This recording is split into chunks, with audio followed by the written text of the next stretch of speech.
final presentation today. Coming directly from Berlin, Germany, we have Heiko Witte with us from Rolls-Royce. Heiko, please join us as I introduce you in your bio.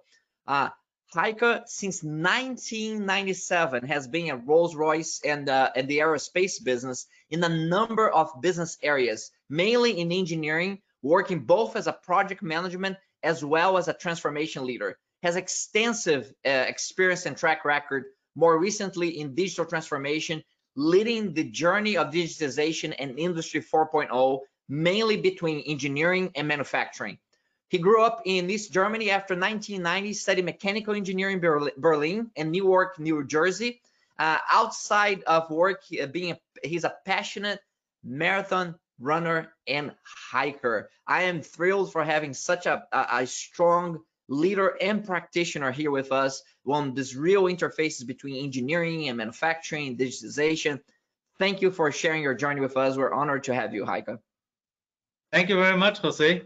And thank you for the kind introduction. And good morning, good afternoon to everybody. Yeah, around the globe, I guess. And I hope everybody's seeing the presentation now, where I want to give you a little bit an overview about the journey to a digital aerospace factory. So I hope that comes across well. And yeah, working from Rolls-Royce in Deutschland and Germany, actually south of Berlin, that's where I'm based, but obviously talking in terms of what Rolls-Royce overall is doing. And I don't want to spend too much about what Rolls-Royce is doing. First, we're not making cars, we're making aerospace engine, and we have a wider business. So just one quick slide to give a brief overview in terms of what we're doing and how we are doing things. Our people, 52,000 employees. Unfortunately, due to the COVID crisis, there's probably a couple of less people afterwards, but still a very big business. And we are active in civil aerospace and defense aerospace and in power systems. So the power systems business is actually based also in southern Germany, and there is where we've got where we do reciprocating engines, and now have a big transition from going from diesel engines to more electric engines, powering, for example, large ships, powering cranes, etc. I'm based particularly on the civil aerospace business, where we support a lot of more than 30,000 engines are in service around the world, and that's almost half of the business, which certainly is impacted right now. But we talk that through when we talk about the transformation aspects as part of the presentation. Aviation, that's what we're dealing with, is a force for good. And why am I saying it? Just an introduction, because we talk about transformation, and there's a lot of transformation happening in the world right now, with the COVID-19 crisis across, with the climate change going on, and certainly a lot of questions being raised. What is, how do we deal with aerospace in that situation? And are there other aspects like medical aspects, etc., far more important than that? Aviation is an engine for growth, and in particular, it connects people and making this world a safer place. So there is not only the economic factor in terms of transport, in terms of supporting jobs, but there is a human factor. And as Jose pointed out, I grew up in East Germany, so you know what travel and freedom is all about when you finally get it in the 1990s. And I think from a reflection point of view, you see that aviation is a great driver of actually bringing people together, enabling the society, the global society, global working together, and actually people coming together across the whole globe to not only give people moments and memories, but enable multicultural families coming together. And we know that's in America, in Europe, far more persistent at this point in time, that we're actually very well connected with families across all over the globe, which is very different than the world used to be kind of 70, 80 years ago. Fortunately enough, so therefore aviation is a key enabler of that, and it's making the world a safer place. Certainly now we have three key challenges and three drivers from our business, which Rolls-Royce is focusing about.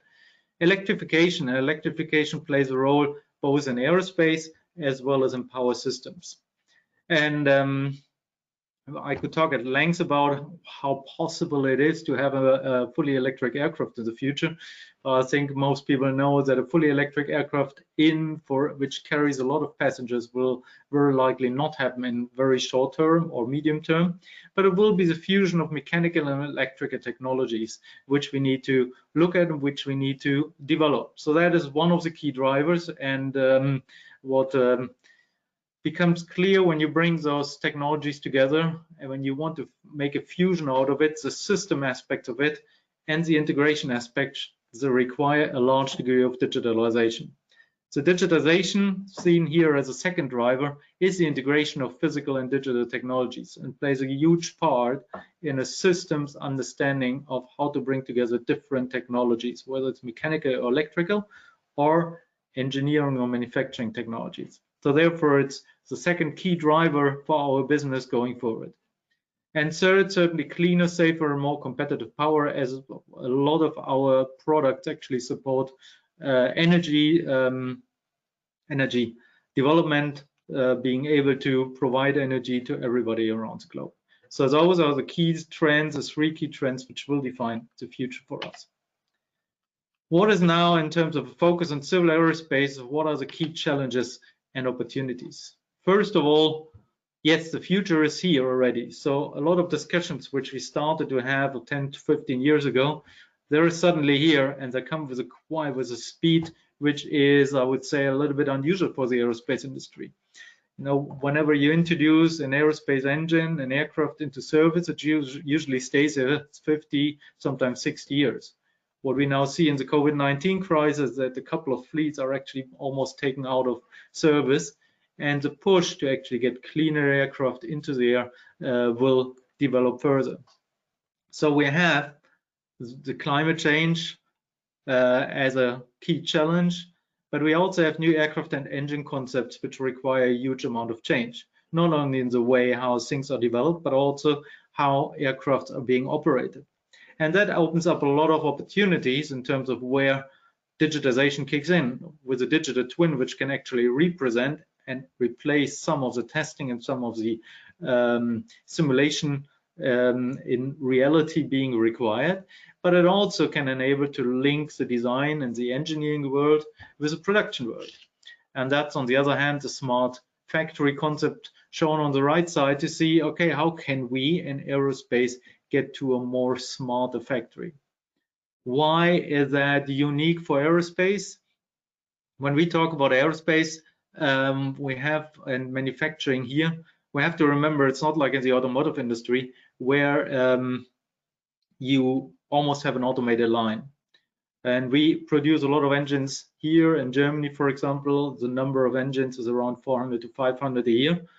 That still means what you would say in German a manufacture, but a highly manual area of manufacturing and production, with basically almost no machines or robots to start with. So to introduce more of a smart factory concept requires a lot of change and a lot of transformation. So we have now the COVID-19 crisis, which is a huge hit in terms of budget, in terms of people, in terms of the overall service concept, but that means the business needs to change, and it probably needs to change more rapidly, whilst having less resource available to actually do that. Focus for civil aerospace, 3 areas from an engine perspective. Further development of the gas turbine. So obviously the gas turbine needs to be made more efficient to enable to emit less carbon dioxide, less nitric oxides, etc. So and less noisy, obviously. Strengthen the integration between aircraft and propulsion system, because eventually for an aircraft manufacturer, the aerospace engine is a commodity, so they can talk about it as a motor, as a turbine. Obviously it's a far more complex beast, but the integration is key to actually bring a change in emissions and really a quantitative change in emissions in a way. And development of radical alternatives, and we really talk about radical alternatives as a lot of stuff we have seen over the last 20-30 years are evolution of our engines and aircraft, but not revolution or radicalization of introducing concepts like electrification and hydrogen. So what does this all has to do with digital transformation? Digital transformation is not only helping to reduce CO2 emissions, but it's one of the key drivers in a couple of aspects. First of all, we have the high performance compute, and we need better ability for advanced analytics, which saves time, energy, and reduce waste over the complete life cycle. So virtual design, analysis, build, and test becomes a reality and becomes one of the key aspects of the digital transformation, to also approach the physical boundaries which we need to approach in a far more safer way and in a better way. Second, digital and digitally enabled manufacturing processes. What I'm going to talk about in our use case is the digital transformation here will need to enable to far better understand the impact of variation in production, variation in manufacturing, variation in assembly, or even aspects of manufacturing onto the final product. What the product might be the performance of the engine in reality and when it comes out of the factory, and it might mean the performance of the engine after about 10,000 flights or 10,000 hours in flight. That is something we need to enable to understand in a very complex environment. Our service environment is already digitized to a great extent, and which I'm going to show you briefly in terms of what's in our intelligent engine concept, how this works. But again, that is one of the key enablers to maximize efficiency. To give you an example in terms of how can it drive emissions, each of us knows when we are flying, there is quite a loop over the airport, to which obviously, if you minimize the waiting time in front of an airport, you can minimize emissions. However, it also plays a role whether you fly overnight or during day, because the convection is different, and therefore the emission of carbon dioxide into the atmosphere is different. It makes a huge difference whether you fly against the jet stream or against the jet stream or in different regions of the world. To be able to understand all that and understand the impact on the engine, as well as understanding the impact on emissions, is one of the key goals we achieve by digitally transforming the business towards a better understanding of the product. We have a digital strategy that is actually very simple. Perfect digital twin. We'll never have a perfect digital twin, as we believe our product is so complex. And I could talk about the digital twin concept also for a while, but what was interested for us is not only a resemblance of the engine with all its parameters, but the interfaces.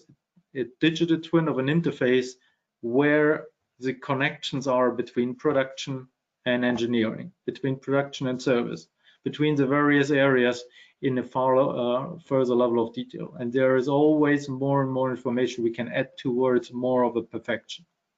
Data innovation certainly is key to actually get to a better understanding of the behavior of the engine in service during flight. And digital first, and that comes to one of the key aspects of digital transformation, which is the digital culture.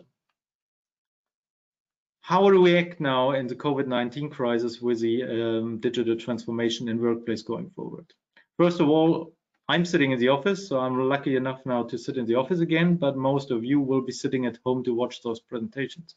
So that is one of the aspects where we had to change already to a more digital workplace. However, here, when we look at the jobs we'll have in aerospace and how they're going to change, all of that will be pretty much impacted in the future by digitization. Not necessarily in terms of making certain jobs redundant, but in terms of adding the digital component to it and thinking in a different way. So therefore, I believe the digital transformation is key for rebounding of the whole industry, because with the budget pressures, we now also need to focus and need not to larger implementation programs where probably the budget is not available, but to make more shifts towards a digitally enabled culture. I'll explain a little bit later what that means, but as we heard from our presenter from Google yesterday, Travis, that change can be is very hard. I see it as a key enabler for the digital transformation, because otherwise it's not going to work. We have complex database structures in engineering, in aerospace, with large teams and applications, SAP databases. And on the other hand, through the digital transformation, we develop smaller applications, flexible applications, and platform solutions. How do they come together? That requires innovative solutions as a second challenge and as part of the crisis, where we need to find innovative way to combine IT and digital, as I would call it, and focus on pilot implementations. There's no better way for pilot than experimentation. So don't try to go out with a huge implementation effort where the buy-in at the moment from budget aspects would be very, very hard to get, because first of all, you need to have a closed and small environment where you try out your digital applications, your digital way of working. And once it works, you have a larger capability to actually make a bigger step. So focus on pilot implementation first and the interfaces between functions to make people working together and coming out of their functional silos. The intelligent engine is, from an engineering, from a service aspect, one of the goals we have established. And just briefly to show where we want to get to, connected, I think it's clear to everybody how we can come to a connected engine and service with a lot of sensors, with a lot of parameters being recorded, but also connected to other engines and its ecosystem, which at first is the aircraft, but at second is probably the airspace it is operating. Contextually aware, and that is what I already explained a bit in terms of the engine needs to be aware of the operating environment. There is a different aspect on an engine on the product, whether it flies over a sandy desert, even in some altitude, or the sea, or a more polluted environment. So it has an impact on the service plans, and this is something where with a digital transformation we'll add further product understanding. And comprehending means learning. Why is that important, even if we talk about digitization in production? Because at first, when we talk about digital production, digital factory, we think about, let's make the flow better in the factory, let's add efficiency, let's implement robot or cobot systems to make the whole factory smoother.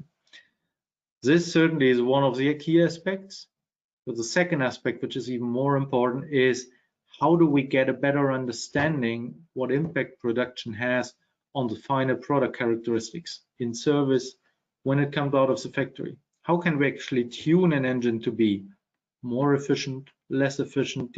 So basically more in a customized way. How can we understand whether it's actually useful to add more time to certain manufacturing and assembly operations to increase the quality of a certain production method if we don't fully understand what impact it has on the product characteristics in a more statistical way? And as the engine and the physical parameters are very, very complex, that is one of the goals and one of the outcomes, and where we need to connect the knowledge from the various functions.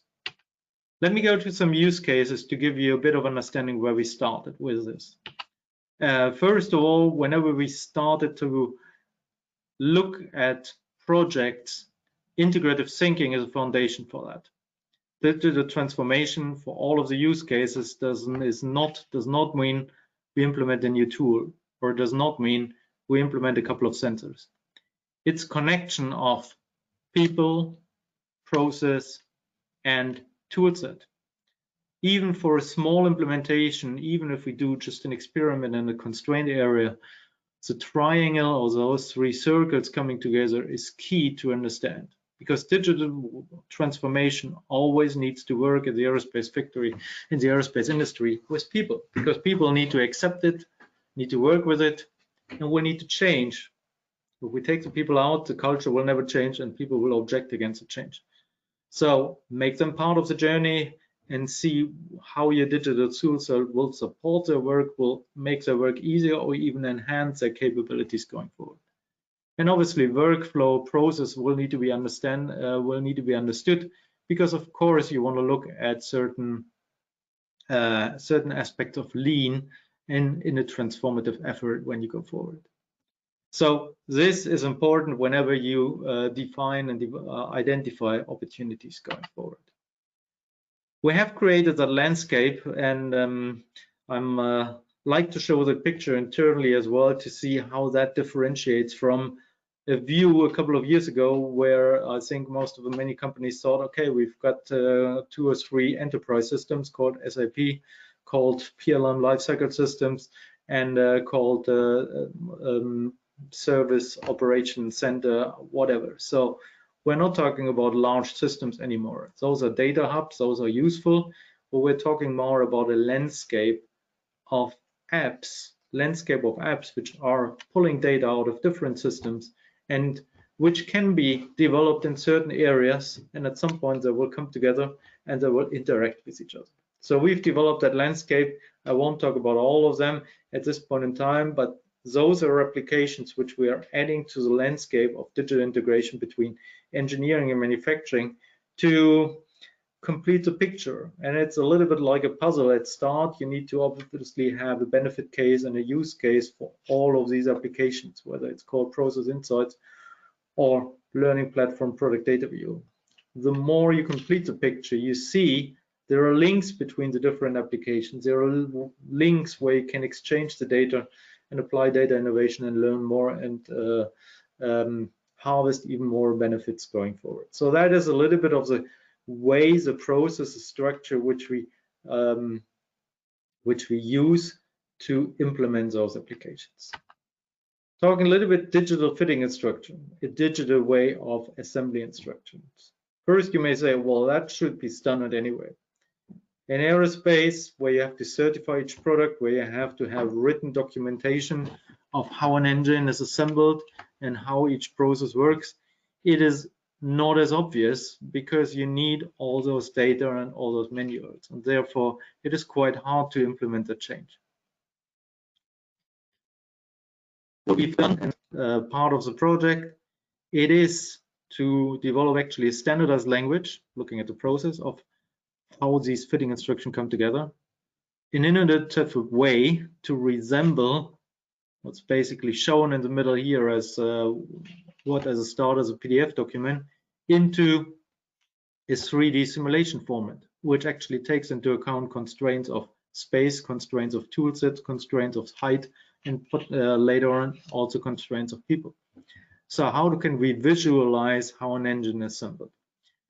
Truly with a goal that this kind of tool set will enable a change in the way people work. Because at this point in time, the design engineer would identify the fitting instructions from his own. He would do a workshop with the fitters to say what's the best way to do it, and then he goes back into his office and generates the instructions. The future is with a digital way of deploying fitting instructions that they meet in a virtual room, and like in a maze, identify what is the most efficient from a quality perspective, best way to fit things together, and what tools should we actually use to do that. So that is part of a journey to actually improve the collaboration and break down the walls between white collar and blue collar, design engineer and manufacturing engineer or fitter, so that there is a better understanding and enhancement of the roles in both ways. Second example, we call it product data viewer, and that is the key background of this. How do I bring back information from the manufacturing and assembly space back towards design? What does it mean?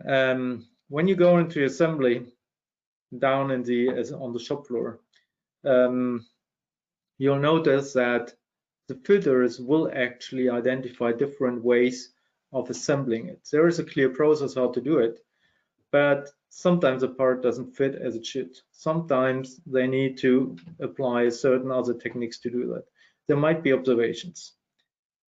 They will call design when nothing works anymore and they will have a huge problem. They will ask a design engineer to come down or call in to see how can we fix this issue. All of the other little aspects not necessarily get recorded, and the design engineer never hears about them. So what we identified here is an application which takes the information from the shop floor or from anywhere in the production process and makes them available to the designer in a structured way. As a first step to semantically identify what data is relevant and what should be displayed to the designer. So in terms of adding context to the information which are useful to the designer.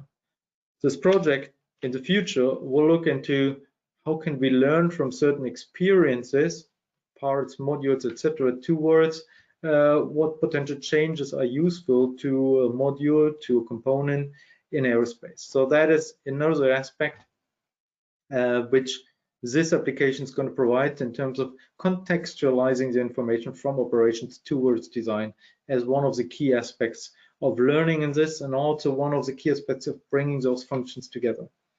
Because there is an impact which we see in the production variation on the characteristics, we ought to better understand and to better tune the way we design and we make our product, and we add the system understanding to it. Third use case, focusing now on the production factory, process mining for engine assembly. Also, there is a clear process how to assemble the engine. When we actually looked at data, we've identified there are some deviations how the fitters did the engine assembly. One took 1.2 hours, or the other way took 2.2 hours, etc. So you could look at the time spans and you could look at how long a process goes. So process mining actually establishes that there is process variation in the engine assembly process. So step one, as we've identified, recognize what is actually happening and then look into this information and see how useful are those and what are potential reasons and how can I fix it. That's step number one. For a digital transformation, however, requires a different way of thinking going forward, because obviously one of the aspects and one of the challenges we have, especially now where the supply chain is also impacted by COVID-19, is actually are all the parts available. So imagine we can actually identify the optimal process for an engine assembly based on what parts are missing, what parts are already or early available, and what alternatives exist for assembling an engine together. Again, that brings together planning function, brings together manufacturing planning function and design functions to work together and see where is the optimization potential to save time, but also, which is a key aspect for us, reduce variation so that the engine is available at the time it needs to go to the customer, and we have a minimum amount of resource being used to put that engine together. So what is the future for digital transformation out of what I've been shown? Because we are just at the start of this in aerospace, and there are lots of aspects still to be considered. That's the landscape, how I envision it in the future. Obviously, probably similar to what is happening in other companies.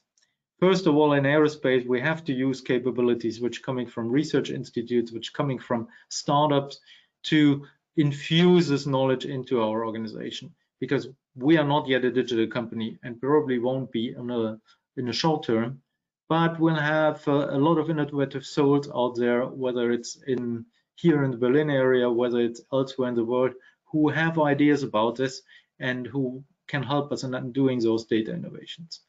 Second, yes, we need applications. We need applications which tell us how is an intelligent engine going forward look like, how is a smart factory and the best factory layout is being developed.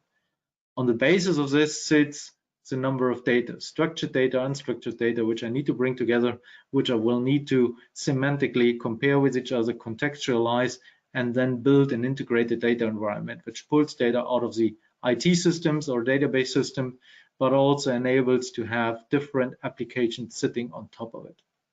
So that's from structure and from the architectural point of view. However, to enable all this, the cultural change is required. And that is one of the huge enabler, but also huge obstacle in our environment. Certainly, as everybody who likes to fly likes the right first time approach. That is very good in aerospace, and it's one of the key almost dogmas you learn when you get into the company. Right first time, we should never fail. When you go into digital applications, you need to be quick and learn fast. You learn and say, how do you bring that together? Well, obviously not when you design or deliver an engine. But when we want to experiment, that's why that approach of experimentation is so important, to see, well, don't try it out on the full company, but try it out in a small constrained environment whenever you have a digital application, which helps better product understanding, which helps better service delivery. Digitization needs cross-functional teams. Again, a challenge in aerospace because we have a lot of specialized functions from stress, CFD analytics, so fluid dynamics, etc., which is quite hard and very specialized, but that also means they may form functional silos. Digitization requires cross-functional teams, people talking with each other and getting together. So that is something which we'll need to enable and which we need to push towards, that people actually change. We know how hard change is, to go out and enable that, whether you co-locate them or co-locate them now in a virtual environment. The current development requires a traditional product development process, which we live in terms of reviews, in terms of very classic way of product development. Delivering digital applications requires agility, agile methods, Scrum, etc. So this is something teams need to work and combine with a more traditional way of developing the process. And digital agility versus conventional IT infrastructure, because we are working with so much data, all of change in IT infrastructure is quite expensive. So therefore, the agility will need to come from digitization, from data innovation, with an application environment. And even a large company, a kind of entrepreneurship, where people think about, okay, where can I work, where is my workplace to be changed, and where will it be more efficient or more better if I add digital aspects to it, whatever that might be, whether it's a kind of Scrum board, whether it's a virtual cross-functional team meeting with somebody else during the day, whether it's outside the box thinking, say, well, shouldn't we first think about connecting A and B before we go the traditional way? So that is the kind of thinking which is the hardest thing to do, and there is the opportunity now, of course, in the crisis, to push this, because this is not expensive, but it's important to take people with you at this part, because that means in aerospace probably a lot of people will have to change, and that is a more positive change, hopefully, for most of the folks. So in terms of transformation journey going forward, we need to build an IoT ecosystem and integration of this various data, as I've pointed out, and we need to make value, create value out of the data, which we do by artificial intelligence or machine learning applications going forward. So that is where this all will come together from a cultural perspective to make sense. Contextualization is an enabler for model-based system engineering. So how do you bring a gas turbine and an electric engine in a hybrid electric propulsion system together? Yes, you may optimize your gas turbine and your electric motor, but the integration, how it fits together in a most efficient way, is a key aspect, where digitization is a key enabler to it. And you need a full digital twin, as perfect as it can be, but to start with combines product and process. And because in aerospace, as the world is changing, this is a key capability to develop and to look at potential business models going forward. Rolls-Royce changed the business model a couple of decades ago to a total care business model from a service perspective, and we know that will need to be further developed, potentially changed towards the needs of the future, where we may fly with small aircraft powered by far cleaner propulsion methods, by hybrid electric or even electric or hydrogen power. So those are changes which digitization will enable, and where digitization and the transformation is required to actually enhance the business model going forward. So in summary, brings us all together. Even in times of hardship, business focus is required on the digital transformation, because it will affect the current business model and it will affect the ability to establish future business models. The transformation requires a change in the tools, in the methods and processes, and the workplace itself. And so personally, I don't think everybody is going to work from home in the future, but I do think, on the other hand, that in 10, 20 years a company which at the moment, like Rolls-Royce, sits south of Berlin, where most of the people are working together here on site. This model won't exist either, because you might get your talent from states in South America and Africa or wherever it is available and bring them somehow together. So how do we make that work, and how do we enable that with the right toolset and the processes? The evaluation of data information is important to better characterize the product and its life cycle. So whenever you also improve your production process, don't only think about the impact it has on your production process to make it leaner. One key aspect, quick benefits, yes, but it will have a key impact on the product and its life cycle, and that will need to be looked at together.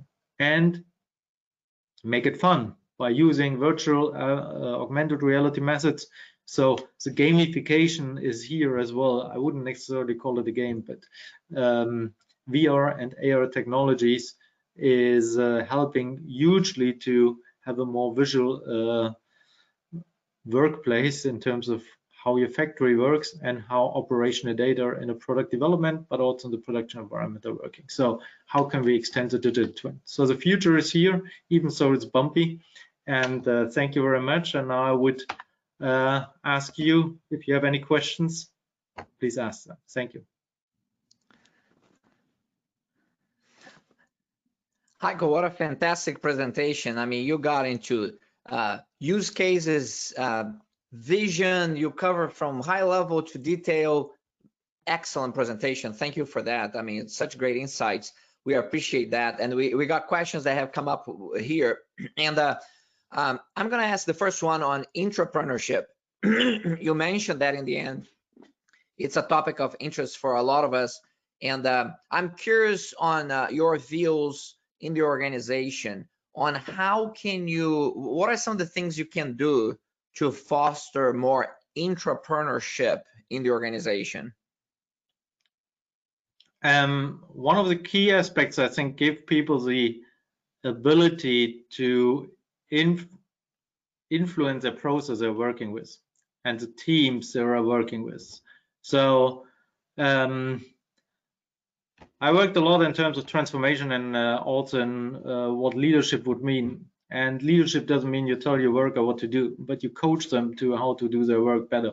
So going more to a coaching. So people in our company, sometimes when you work with IT systems, it's like younger people go through the reception and then they're handing all their digital knowledge, and now they go to the IT toolset, which I think is often there for larger companies. So you need to give that ability back to them and say, well, you've got the tools, you should think about how can you improve the way you're dealing with, and how can you do your job differently, because we are going into a different world. So it's more of a mindset, and eventually you'll find out there is a lot of flexibility in terms of what you can change in your own work environment and where you can make a change in that aspect, and how people work together and how you actually execute your work. And on that subject, what mechanisms does the organization have to get people's ideas, you know, and find the new ideas, new approaches?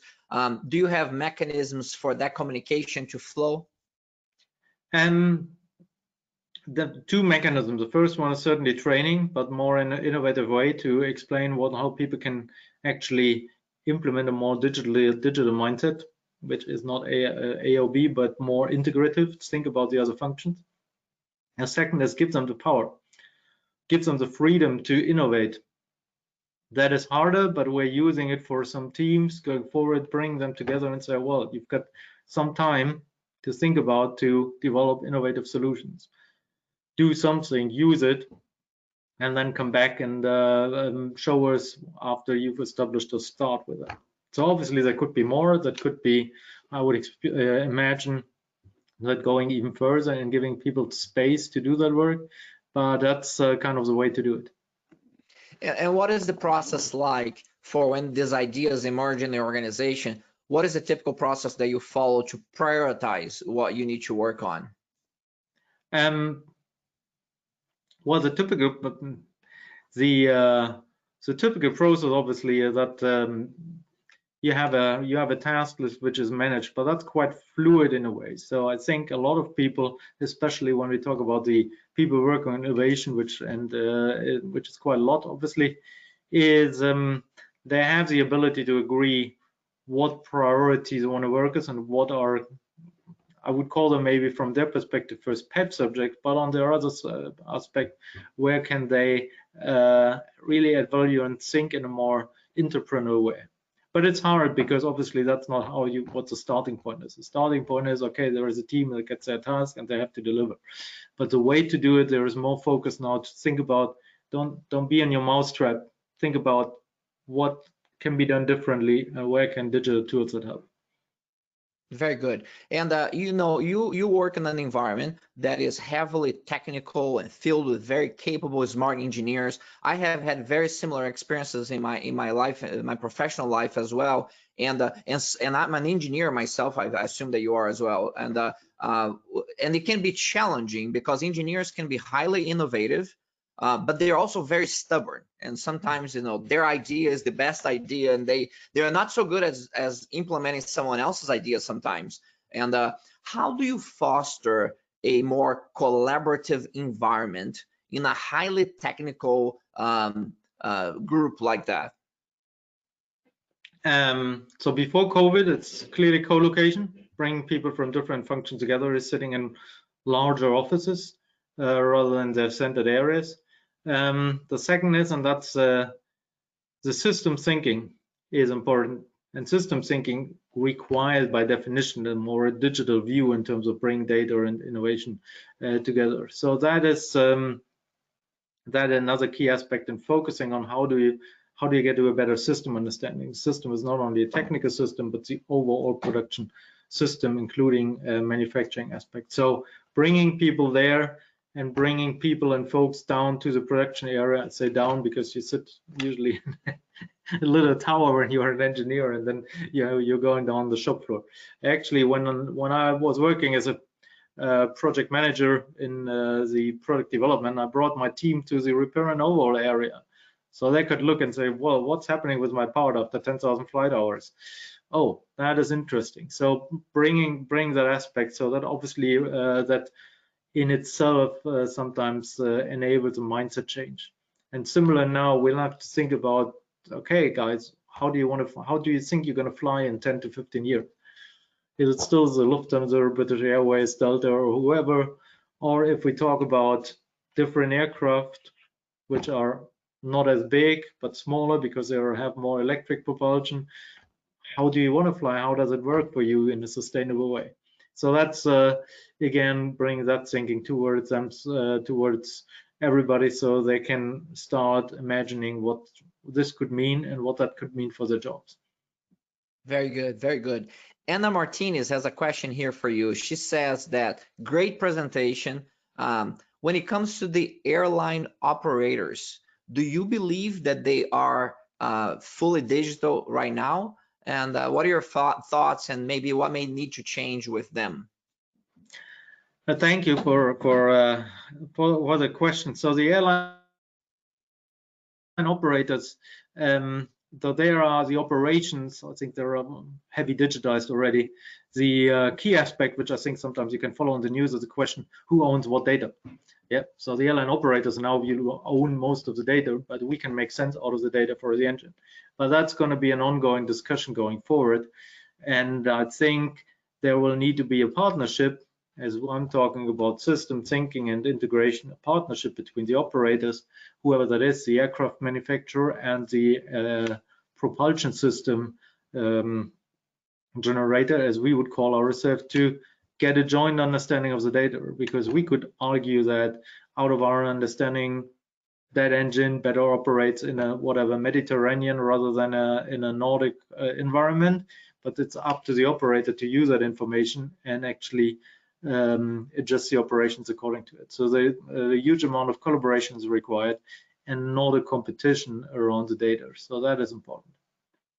Very good. And we have time for one more question. So I'm getting this one from Mylene Deer here. And the question is, and you talked a little bit about this, in a controlled industry, heavily regulated like aviation, how does fail fast and learn fast work? And are there any governance controls put around this entrepreneurship? So how do you balance the need to fail fast to succeed sooner with the needed controls that that you haven't that's required in the business? How do you find the balance?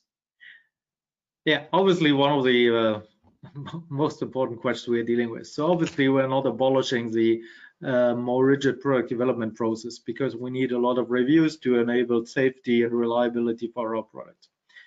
However, what we do, those iterations, first of all, we started to innovate the way how we iterate between different design standards. So how do you change the product iteration process in a way that this is less, it is still certainly formalized, but its format requires interaction and requires a little bit of an adapted Scrum approach. So we are almost fusing the traditional approach and execution approach, where we say, well, now we've defined the concept we need to deliver, where we deploy even an engineering Kanban methods, and a more iterative approach from Kanban perspective, from Scrum perspective, where the teams come together in a cross-functional team and actually churn around the solution. So that is the fusion of the different processes is the key here, to make sure people first understand the concept, and second, when you talk about not the product, the engine product, but about the enabler like digital solutions development, that this is an area where they can actually go in a fail fast, quick, learn fast, fail quick scenario. So, but it's important to actually talk to the people and make them aware that's certainly not how we do the engines, but how we will look at aspects of the product development. Terrific. Heiko, thank you so much for sharing your deep expertise in the industry. Fantastic presentation. We really appreciate your thought leadership and sharing that with us. Thank you. Thanks, everybody.